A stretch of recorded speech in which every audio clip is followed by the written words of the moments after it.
Dans l'actualité dominicale, l'ex-ministre de l'Éducation, Sidibé Dédé Ousmane, reconnu pour service rendu à la nation. Le geste est de l'association des anciens élèves maîtres de Sévaré. Les initiateurs ont, en plus de Madame le ministre, remis une reconnaissance à feu Temore Chulenta. L'étape nécessaire, voire indispensable du bilan médical, appelé aussi bilan prénuptial avant le mariage. C'est le dossier que nous vous proposons dans ce 19h30. Car vous le savez, ces examens médicaux sont importants pour les mariés, mais aussi pour leur descendance.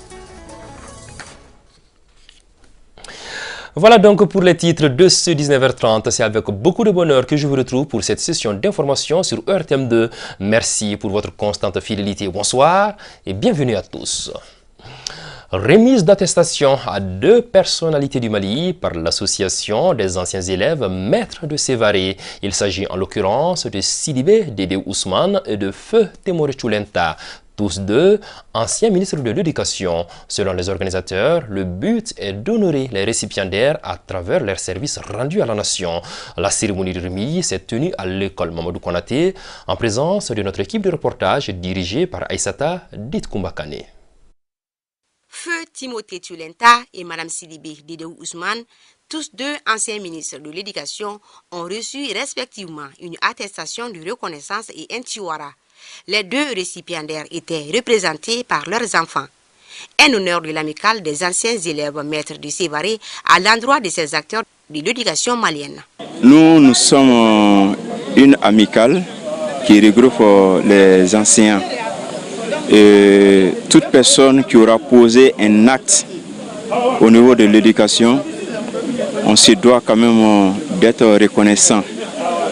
Et principalement pour nos 2 récipiendaires de ce matin, d'abord feu Dr Chulenta, il a été notre directeur régional à l'époque, c'était les DRE à l'époque, en 1998, quand nous étions encore sur les bancs. Et vraiment, nous avons eu des difficultés à qui nous l'avons rapproché et nous a vraiment aidé à surmonter ces difficultés-là.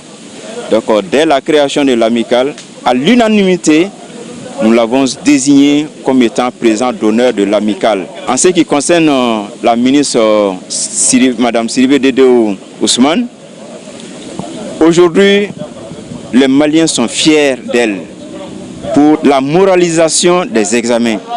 Aujourd'hui, on peut se dire que vraiment les examens, seuls les plus méritants réussissent. Les représentants des récipiendaires se disent honorés par cette marque de considération vis-à-vis de leurs parents. Notre cher père, Dr Temore Chulenta, paix à son âme, a voué toute sa vie à servir sa communauté, à servir sa patrie et surtout à servir le monde de l'éducation. On peut dire qu'il a vraiment donné sa vie à l'éducation parce qu'il est mort 3 semaines après sa retraite. Et 3 ans après sa mort, voir qu'il est encore récompensé, reconnu, ça nous emplit le cœur de joie. Parce que je me rappelle encore, même dans son lit d'hôpital, il ne pouvait pas se lever, mais il était là à travailler sur les dossiers de l'éducation tellement que ça lui tenait à cœur. Des témoignages et des partages de souvenirs du bon vieux temps ont été les temps forts de cette journée. Le charbon et le bois connaissent depuis quelques semaines une rareté, en tout cas dans certains endroits de la capitale. Une insuffisance provoquée par la saison de pluie. Face à la situation, les revendeurs en détail de ces combustibles très utilisés en matière de cuisson au Mali ont aussi augmenté les prix. Je vous propose de suivre ce reportage pour en savoir davantage. C'est signé Atouma Tunkara. Le bois, un combustible de forte consommation en matière de cuisine au Mali. Une forte consommation qui atteste à suffisance le caractère précieux de cette matière. De nos jours, même s'il n'est pas difficile de s'en procurer ici à Bamako, le niveau des ravitaillements reste plus ou moins en deçà des attentes, notamment en cette saison des pluies. Pendant l'hivernage, on ne trouve pas assez de bois. Les transporteurs qui nous amènent ces combustibles sont confrontés à de nombreuses difficultés. Cela est dû à l'état des routes. Pendant la saison de pluie, on ne trouve pas de bois de bonne qualité. Et le marché est là. Nos clients ne l'achètent pas car les bois sont mouillés. Cette rareté du bois qui résultent de la déforestation et des aléas climatiques comme l'humidité tracassent en premier les femmes des ménages. C'est vraiment difficile de trouver les bois en cette période d'hivernage. Avant, j'achetais 50 francs de bois, mais actuellement, il me faut 750 francs pour préparer. En plus, les bois ne sont pas secs et on a du mal à l'allumer. Et quand il pleut, j'achète les charbons pour les faire sécher afin de préparer.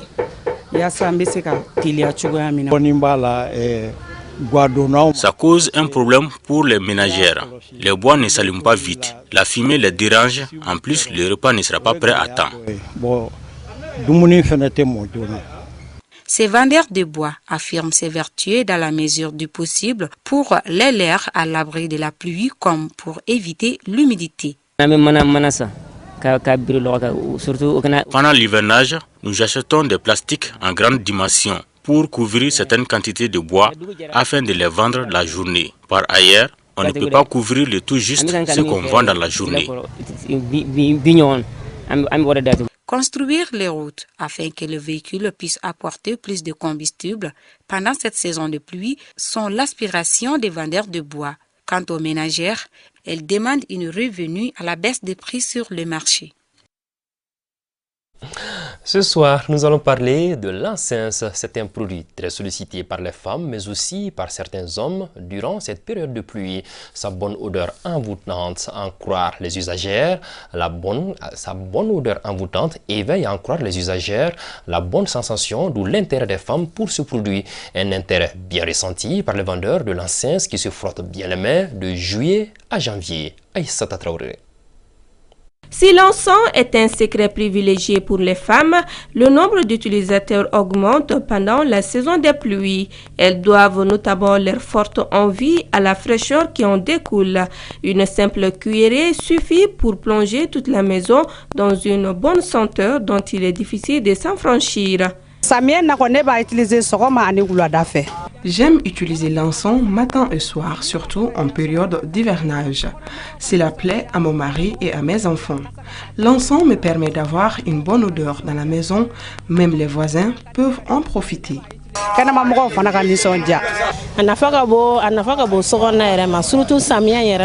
J'aime utiliser l'encens matin et soir, surtout en période d'hivernage.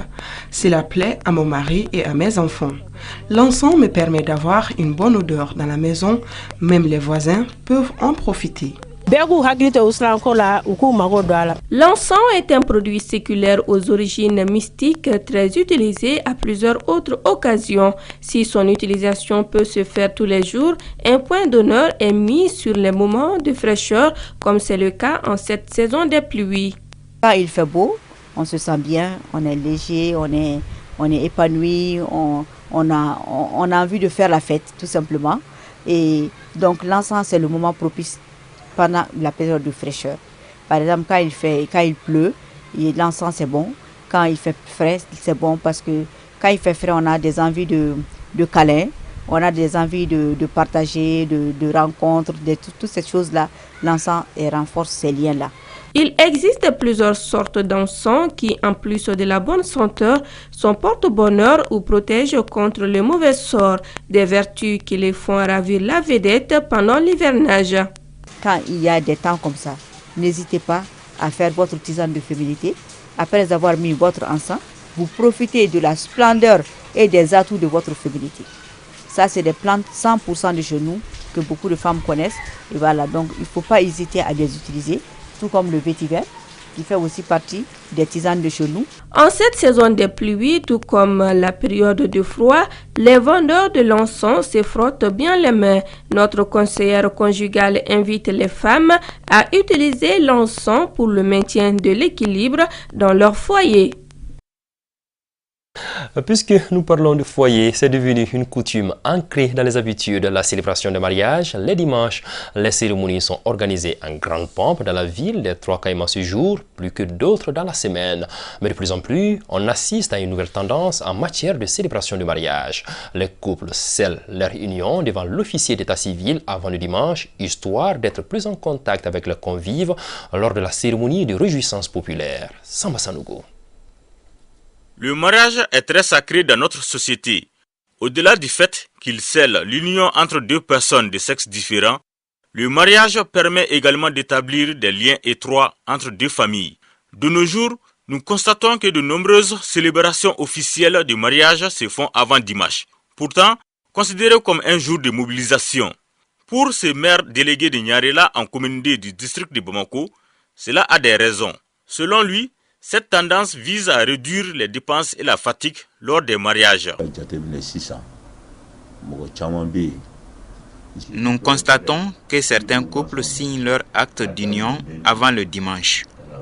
Cela permet aux couples de réduire la tâche pour la fatigue qui est de trop pour le jour cérémonial qui est dimanche. Mais à mon avis, les dépenses sont grandes.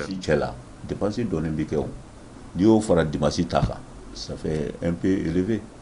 Selon ses interlocuteurs, le cérémonial et la mairie ne doivent pas avoir lieu le même jour. Nous avons fait la mairie avant le dimanche parce que les dimanches à Bamako, il y a beaucoup de mariages dans les mairies et c'est très fatigant d'attendre et partir saluer les familles le même jour.